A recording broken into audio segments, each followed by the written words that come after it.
I'd like to wish you a wonderful Friday.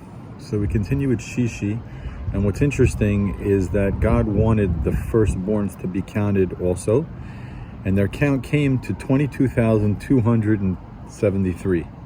Now we know that we just counted the Levites, and they were counted at 22,000, and they were given the jobs of the firstborn. It was transferred from the firstborn to the Levites, and it's pretty amazing. I mean, I guess you could figure it out one way or the other, but that the firstborn of a certain age group, 20 and up, came to almost the exact same number as the entire tribe that took them over in the service of God is fascinating. It's a miracle in plain sight.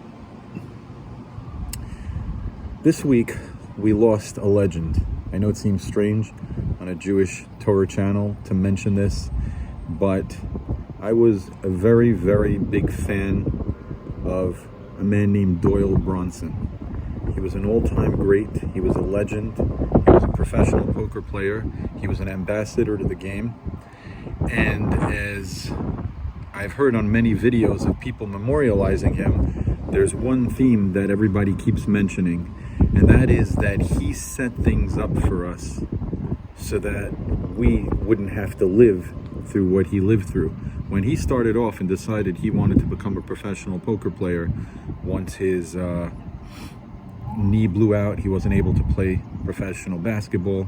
Then he realized it would just make more sense than to be a principal. He was making a lot of money, doing really well, but he was on the road. There were guns, there was cheating, there was murders. It was a whole different world to get to put a game together. Very, very different than the safe, mostly situations you find yourself in. Even if you're playing in an underground illegal game, it's usually pretty safe. Never mind Las Vegas, Atlantic City, and everywhere else all over the world and America that they have places where a person can enjoy a good game of cards safely. And I think that there's a connection to today's portion of the Bible, because the same way originally the firstborn were supposed to serve God, and then the job was given over, almost like a changing of the guards, to the Levites.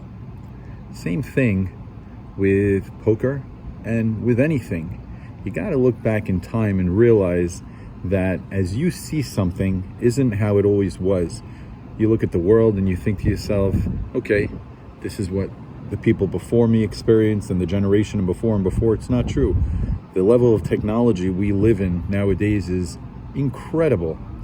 And just the fact that not too long ago, people were more cautious about their diet because they didn't want to have to go to the outhouse in the middle of the night. I mean, kings 1,000 years ago, they didn't have running water. Or if it was literally running water. And I look back at a man like Doyle Brunson, and I see a connection. You have a man who was a good man. He was a religious man, and he was a family man.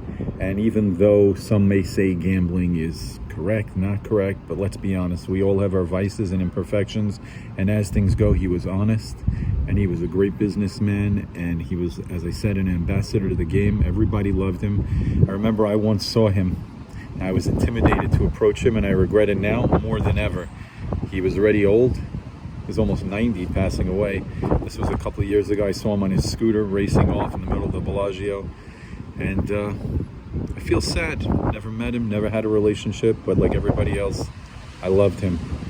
I'd like to wish you a wonderful weekend. Thank you very much. Bracha v'hatzlacha, which means blessings and success. Enjoy your life. Make the best of it. Love it. Do the right things with it. Be happy. Take care.